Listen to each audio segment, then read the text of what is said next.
What's good, people? We got here a viewer request.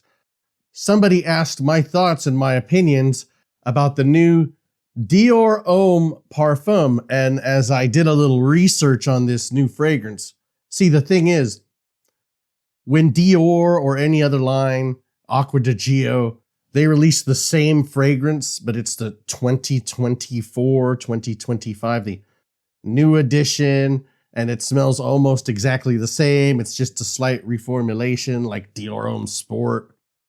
I ignore it, but upon the research, I found that this fragrance is actually quite different from earlier iterations. And of course, it has this community in an uproar. Why are they in an uproar? They didn't give a damn about Dior Homme Parfum. That's why they discontinued it, see? That's why it's not available in America. You people, the ones who are crying, either don't own it, or not enough people own it, or want it, or give a crap about it for it to sell well in America. So, of course, Dior doesn't sell it in America. What really boggles my mind here is, if you do own it, what are you complaining about? For the people. I'm crying for the people. The people that don't have it. The people. The people who will never experience Dior Homme Parfum. Here's my Dior Homme Parfum. As you can see, I actually wear it. There's a dent in it. Here's my backup bottle. There's a tiny dent in it, which is one of the reasons I'm not crying about this new iteration of Dior Homme Parfum. And I'm not a little crybaby bitch, so I'm glad it's different. The only criticism I'll hurl at Francis Kirkjohn, which I've never been impressed by or been a big fan of, is that why not for the people, the people that they cry for, why not for the people release Dior Homme Parfum, the masterpiece that we all know and love, and then, make this a different flanker, offer them both? I don't know. But then the constant dumping on this fragrance. We've seen it before with Dior Homme 2020, which I was all alone in saying that it actually wasn't that bad. And now we, of course, just like Ralph's Club, we have the bandwagon fans years later. Oh, you know what? It is good. Just shut up. So once again, I kind of got to go against the grain. And don't worry, 2, 3, 4 years later, these people dumping on it are going to come back. It's going to be on all kinds of lists. They're going to love it. And you'll forget about me. You'll forget about me by the end of the day, probably. But here I am. But if you're watching this and you're familiar with my channel, you already know how Fragcom works. You're probably sick and tired of it yourself. That's probably why you're watching this video. So what are the honest, true thoughts, my thoughts on the new Dior Homme Parfum? By the way, big fan. Fanboy, you might say. I own every Dior Homme in the line, even low, everything except those, minor reformulations. But what do I think of it? I think it's a good fragrance, to be honest with you. Let's bust some myths first. There's no iris, or there's very little iris. That's a lie. The lie detector determined that was a lie. You get blasted with iris immediately. I've looked at the note breakdown, and, I'm just going to tell you what I think I smell. I'm not a bloodhound. I thought I smelled like some kind of juicy mandarin orange. Probably wrong. Not in the notes. I thought I smelled some leather. That might be from kind of a leathery, spicy patchouli. It almost gives it like a smoky smell. Amberwood's in it for sure.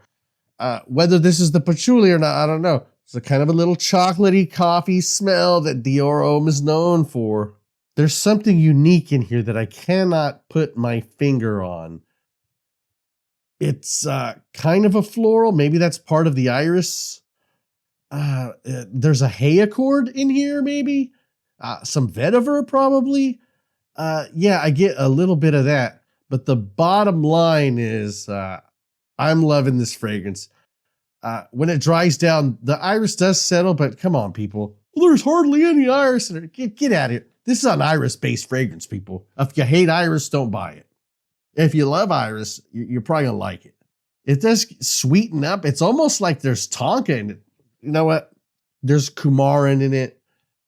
Yeah, it sweetens up. I really wish they would have named this Dior Homme Elixir, because that's pretty much what it is. It's the elixir version of the original Dior Homme, and I love it. Projection out the gate, beast mode. Beast mode can't activate. Performance is solid. You're going to get about 8 hours. This amber and this like kind of spicy, smoky patchouli, I'm really digging it. And by the way, you guys, when you watch these other Dior Homme, crybabies, ask them if they've got these. If they got them, ask them why they're crying. If they don't got it, ask them what the hell they've been waiting for years and years and years. This fragrance is 75 ml for $180. Damn you, Francis Kirkjohn. Unless you do what I did and I signed up for Ulta Texts, which gives you 10% off, which knocked like $19 off this fragrance. So you can get the big bottle, or the biggest one they have, for about $161. It's pricey. Is it overpriced? It's teetering. It is teetering. You can get a lot of amazing niche stuff for that price, and you can get 100 mLs of it. But for me, a Dior Homme fan, I think that's probably the most I would pay for this. It ain't going to hit discounter, so you kind of SOL if you get my drift. And lastly, I hate to even coddle these crybabies, but some of you guys want to know, is it as good as, the OG Dior Homme parfums? No, it isn't. There's a friggin' niche fragrance hiding in the designer bottle, for crying out loud. It's a 10 out of 10 masterpiece. I'm going to give this a score, and this is not coddling the crybabies. It's probably going to make them cry a little more. Call me a liar, call me a fanboy, or call me whatever you want. Just don't call me late for dinner. But I'm going to give Dior Homme Parfum 2025 a quit your blood clot crying, man. 9 out of 10. Come at me. Get at me. Come on. Yeah, I'm digging the fragrance. It's sweet.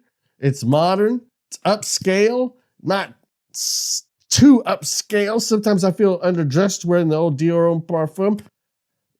Your best bet is just getting your hands on both. But if you can't get these older ones, just get them out of your head.